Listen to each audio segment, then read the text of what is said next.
They stepped ashore into a different world. From the glinting cold of Greenland and the wind-gnawed coasts of Iceland, the longships slid into a harbour of green, low dunes, willow-rimmed rivers, and a smell of rich earth and unfamiliar fruit. Grapes dangled from vines in sheltered coves. Alder and birch crowded close to the shoreline. Salmon ran in the rivers. For men used to ice and short summers, Vinland looked like an impossible garden. It promised pastures for cattle, wood for houses, and enough game to fill winter stores. It promised perhaps a new beginning. This arrival, around the turn of the first millennium in the stories that would travel across the North Atlantic, is the opening image for a clash that was not simply one army meeting another. It was the meeting of two lifeways. Heavily armoured men who had perfected shield wall and long-range raiding, and people whose strength lay in silence, the river, the forest, and an intimate knowledge of the land that underwrote every fight. At first, the contact may have been tentative and transactional, then it unravelled into something neither side had expected. To understand why, we need to pull back a little. The Norse who crossed the ocean were not a single type of actor. They were settlers and traders, adventurers and raiders, families seeking new soil and men seeking honour. Figures in the saga tradition, names like Leif, son of the famous Eric the Red, are the windows through which the later narratives look back. The sagas tell of voyages, of settlements started and then abandoned. They speak in a voice equal parts, boasting and mourning. Those sources are literary, shaped by memory and agenda. They preserve things we cannot verify and blur others. Yet they also leave clues, the patterns of settlement, the kinds of goods traded, and the uneven fortunes of those who tried to make a home across the sea. The newcomers found an abundance that must have startled them. Compared to the stunted willows and lichen of Greenland, Vinland's summer felt endless. Pastures could support cattle, forests gave timber for building, coastal shoals offered fish in quantities uncommon to the settlers' native lands. It would have been natural, then, to assume that control was attainable. But control assumes an understanding of the ground on which you march. That understanding belonged to others. The Norse sources, which use a now-noted exonym rendered in English as Skraelings, refer to the people they met in the forests and along the rivers. That word is an outsider's label, a term from the Norse tongue with pejorative echoes. It tells us more about how the visitors perceived their neighbours than about the identities of the local peoples themselves. Modern scholarship warns against attaching a single tribal name to those defenders. The archaeological and documentary record does not permit a simple match. They remain, in these accounts, undefined and deliberate, watching from the edges of the trees. When first contact occurred, it was not inevitable that it would end in war. The sagas, again literary and coloured by later retellings, remember exchanges, furs for tools, curious approaches along the shoreline, and cautious trading in goods the Norse prized. For a while, trade may have tempered mistrust, but the fragile balance shattered after a violent act. A native was killed by a Norseman in circumstances that the sources do not make clear. Whether the blow was accidental, defensive, or opportunistic is uncertain. What mattered was the effect. The killing unmoored the tentative peace. People who had been trading at the river's edge retreated into the cover of birch and spruce, and the encounter changed from diplomatic to hostile. From then on, the nature of the struggle altered. The indigenous defenders did not engage in the kind of set-piece continental warfare the Norse had mastered. They had neither the heavy iron armour nor the open plains to favour shield-wall tactics. Instead, they used the advantages the land handed them.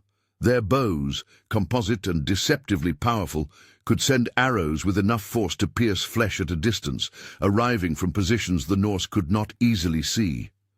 Canoes moved silently along rivers, carrying small bands that could appear and vanish like a shadow. Parties could melt back into the woods before a Viking rearguard could form. When attackers struck, They hit where the invaders were weakest, the foraging parties, the lone herders, the porch where a woman hung freshly skinned furs. A set-piece skirmish, reconstructed from saga descriptions and plausible tactical detail, helps show what went wrong for the Norse. Picture a beach longhouse, a dozen men forming a shield wall at the edge of a clearing. From their flank, through a break in the trees, a shower of arrows whistles close. They try to advance, relying on the discipline of shield and spear, expecting an enemy to charge and meet them in the open. But instead of a formation, they meet movement. Small bands slipping between trunks, using birches for cover, firing from upland ridges and riverbanks. The long spear reaches for a phantom that is no longer where it was a breath before. The shield wall is a blunt instrument in a world that requires lightness and invisibility. Horses, crucial to cavalry in later centuries, are not part of this fight. Neither is the straight battlefield. The land itself has become a weapon. That weapon extended beyond the battlefield. Gradually, the conflict shifted from force to attrition. Night became the locus of terror. Men on guard watched shadows take shape at the tree line. Strange noises, the low call of an animal or the deliberate scraping of a canoe, prevented sleep. Small raids undermined food supplies. Cattle vanished from the pastures or were found dead and left to rot within sight of the settlement. A threefold tactic of harassment, theft, and psychological pressure began to erode the Norse will to stay. Each missing forager and each sleepless night compounded into a larger feeling of vulnerability. The invaders, unfamiliar with the density of the wood, the veiled channels and the hunting patterns of their opponents, found that time favored those who knew how to move unseen. The sagas give us a few human scenes to hang on these larger dynamics, scenes that are vivid, but in the source possibly embroidered. One of the most famous is the tale of a woman whose name appears in saga tradition, a daughter of Eric in some accounts, and a fierce figure in others. In the stories she is pregnant, or at least heavy with child, and yet steps into a clearing, bold and terrifying. According to the telling preserved in the sagas, she strips off her clothes and charges at the attackers with a sword, her courage shaming those who had fled. The effect is described as immediate. The defenders recoil, assuming some terrible force has joined the settlers. Whether this happened exactly as written is open to question. Saga writers loved a dramatic turn, and the scene is as much about image as it is about history. Still, whether literal fact or emblematic legend, the anecdote captures the mood. Desperation turning into wild courage, and the ways myth can grow around acts of survival. Beyond dramatic episodes, the tactical logic is clear and plain. The defenders' mobility outmatched the Norse static defenses. Canoes allowed sudden raids along rivers. The forest denied visibility and favored ambush. Bowmen could strike from beyond the reach of a spear, returning to cover before a counterattack could be organized. In this environment, taking or holding ground required patience and resources the settlers could not count on. Reinforcements were far away, across an ocean of uncertain weather. Supplies had to be hauled from Greenland across less hospitable seas. As months stretched into seasons, attrition did not fall equally. The invaders, with limited numbers and fragile supply lines, felt every loss keenly. The defenders could absorb a fight and fight again on their own land. This asymmetry explains the gradual, painful decision to leave. Leaders gathered around maps of memory rather than parchment. They weighed the costs. Men lost to ambush, the constant hunger gnawing at morale, the sleepless nights, and the declining returns of trade. Their positions could be defended perhaps, but at what price? Return to familiar coasts of Greenland and Iceland meant moving back into a world they knew how to govern, and where their methods of warfare and settlement functioned. Vinland, for all its promise, had become a liability. The departure is something narrated with mixed tones in the traditions. There is the visible grief of abandoning a place that in one summer offered anything a Norse farmer could dream of. There is relief, too, relief that the small ships could take what was salvageable and that families could reach safety. To posterity, the retreat reads as a failure of colonization, but also as a monumental success of local resistance. A people who never sought empire nonetheless made a foreign foothold untenable. They did not need to defeat the Norse in a single grand battle. They made the land itself a kind of weapon that turned settlement into a hazard. That outcome, in many ways, was more decisive than victory on a field. Over the centuries that followed, the memory of Vinland transformed. For Europeans and their descendants, the story of a short-lived Norse presence on North American shores slipped into myth and then into relative oblivion until fragments of saga and a handful of archaeological traces raised questions for modern scholars.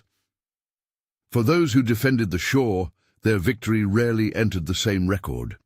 The narratives that survive are often shaped by the chroniclers of another people, who named them in a dismissive term, and, in the telling, place the invaders at the center. The defenders' mastery of place, and their role in preserving it from colonization, is a kind of forbidden past, not celebrated in the expansionist histories that would later justify new settlements, and yet crucial to understanding how early contact could end not in conquest, but in restraint. There is another lesson in the tale of Vinland. Military prestige, hard-won in one geography, can become brittle in another. The Norse, who had won honor on open coasts and in eastern raids, found their techniques mismatched against a mobile, terrain-attuned defense. And beyond arms and tactics, there is the human cost of displacement. The settlers left behind the green fields they had planned to claim. The defenders remained on the land they had always known, their names largely unrecorded in the pages of the conquerors.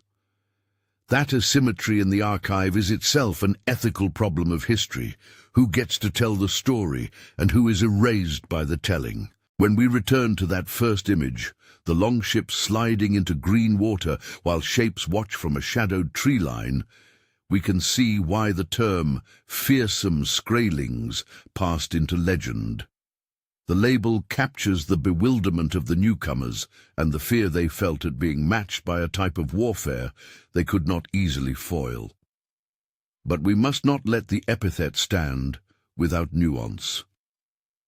It was a Norse word used by outsiders to describe neighbors whose motives were defense and stewardship of place. To call this a clash of cultures is to simplify. To call it a lesson in asymmetric resistance is closer to the truth. It matters today because this episode complicates the familiar script in which European expansion is inexorable and immediate.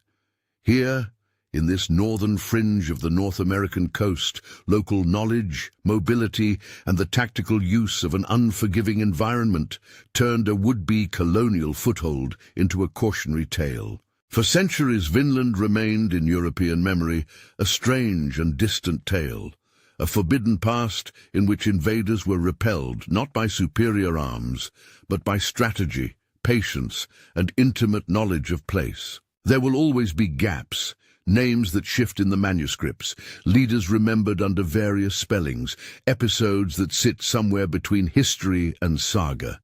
Figures identified in the sources, names rendered in later retellings as Leif Erikson, and others cited variably in different manuscripts, and a woman whose story enters the annals as Freydis in some versions, are part of the tapestry. Their exact biographies and the particulars of events are debated. What remains striking and well supported by the convergence of text and archaeology is the larger pattern.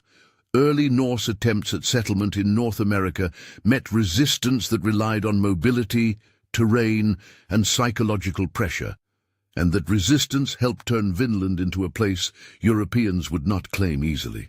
That is why the memory of the defenders deserves recovery. The story reframes the epical narrative. This was not only a tale of Viking boldness, but also a history of local agency.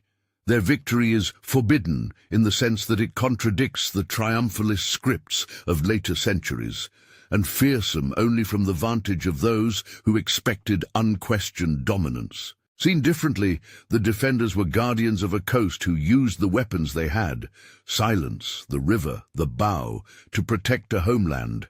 Remembering them reminds us that the past is not a single line of conquest, but a field inhabited by multiple actors with competing hopes and means.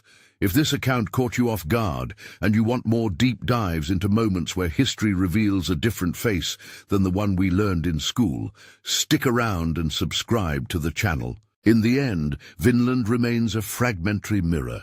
Its shards reflect waves and green shores, but also hidden footpaths, nights without sleep, and hands that knew how to disappear into wood and water.